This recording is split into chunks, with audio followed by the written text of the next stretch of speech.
మద్యం కేసులంటూ జరుగుతున్న విచారణ ఏదో విచిత్రంగా సాగుతూ ఉంది. ఇందులో కీలకం ఏంటి అంటే, ఇందులో ఏ2గా ఉన్న అప్పటి బెవరేజెస్ కార్పొరేషన్ చైర్మన్ వాసుదేవరెడ్డి, ఏ3గా ఉన్న అప్పుడు ఎక్సైజ్ స్పెషల్ ఆఫీసర్ సత్యప్రసాద్, వీళ్ళిద్దరిని ఇప్పటివరకు అరెస్ట్ కూడా చేయలేదు. పైగా బెవరేజెస్ కార్పొరేషన్ అప్పుడు పనిచేసిన వాసుదేవరెడ్డి డెప్యుటేషన్ మీద రాష్ట్రానికి వస్తే మళ్ళీ ఆయన డెప్యుటేషన్ ముగించి కేంద్రానికి పంపించారు. ఆయన కేంద్రంలో డ్యూటీ కూడా చేస్తూ ఉన్నారు. ఇక్కడ ఆగలే. అప్పుడు చంద్రబాబు నాయుడు గారి మీద పెట్టిన మద్యం కేసులు ఏవైతే ఉంటాయో ఆ మద్యం కేసులో ఫిర్యాదుదారు వాసుదేవ్ రెడ్డి ఇప్పుడు ఆయనే కేసు వెనక్కి తీసుకోవడం, చంద్రబాబు నాయుడు గారి మీద కేసు, అస్సాం రైల్వే కేసు మూసివేయడం, ఇవన్నీ కూడా జరుగుతూ ఉన్నాయి. ఇన్ని జరుగుతున్న కళ్ళ ముందు న్యాయస్థానాలు ఎక్కడా కూడా ఇన్వాల్వ్ కావో అసలు ఇది ఇంకా మరింత ఆశ్చర్యం. నిజంగానే ఈ దేశంలో వ్యవస్థను చూసి ఎంత గొప్పగా గర్వపడాలో మనం.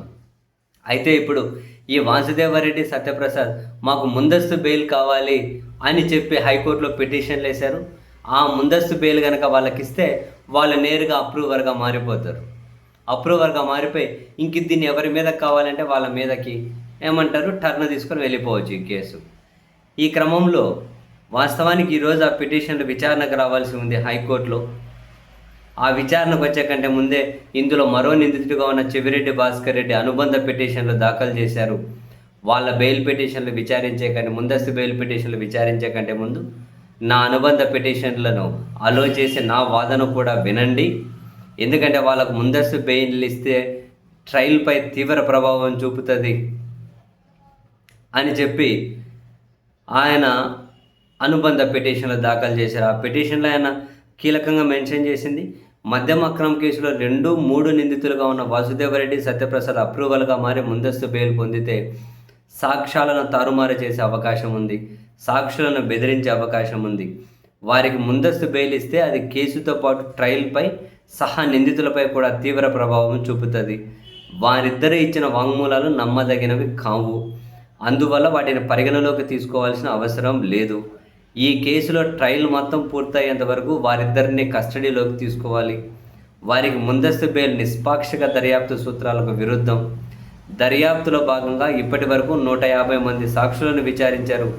50 మందిని ఈ కేసులో చట్టవిరుద్ధంగా నిందితులుగా చేర్చారు. తప్పు చేయకపోయినా కొందరు నిందితులు ఇప్పటికీ జైల్లోనే మగ్గుతున్నారు. ఎఫ్ఐఆర్ ప్రకారం ఈ కేసులో పబ్లిక్ సర్వెంట్లుగా వారిద్దరి పాత్ర కీలకం. అయితే ఇప్పటికీ వారిని అరెస్ట్ చేయలేదు. వారిపై ఎలాంటి శాఖాపరమైన చర్యలు తీసుకోలేదు. దర్యాప్తు సంస్థ రాజ్యాంగంలోని అధికరణ 14, 20, 21 నిర్దేశించిన నిష్పాక్షిక దర్యాప్తు సూత్రాలను ఉల్లంఘించినట్లు దీని ప్రకారం అర్థమవుతుంది. ఈ అక్రమ కేసులో కొందరిపై రాజకీయ కక్ష సాధింపులకు వీరిరువురి వాగ్మూలాలను వినియోగించుకోవాలని బాబు సర్కార్ కనుసన్నలోని దర్యాప్తు సంస్థ కుట్ర పన్నుతోంది. ప్రధాన నిందితులుగా ఉన్న వారిని రక్షిస్తోంది. న్యాయపరమైన పర్యవసానాల నుంచి కాపాడుతుంది. ఇదే విషయంలో వీరు దాఖలు చేసిన పిటిషన్లను ఏసీబీ కోర్టు తిరస్కరించింది. దీంతో వీరిద్దరూ ముందస్తు బెయిల్ కోసం హైకోర్టును ఆశ్రయించారని చెవిరెడ్డి భాస్కర్ రెడ్డి ఆయన పిటిషన్లో అయితే పేర్కొన్నారు. న్యాయ సూత్రాల అవన్నీ ఆడకనిపిస్తున్నాయి మాస్టర్. ఇప్పుడు అన్ని విచిత్రంగా కనిపిస్తూ ఉన్నాయి.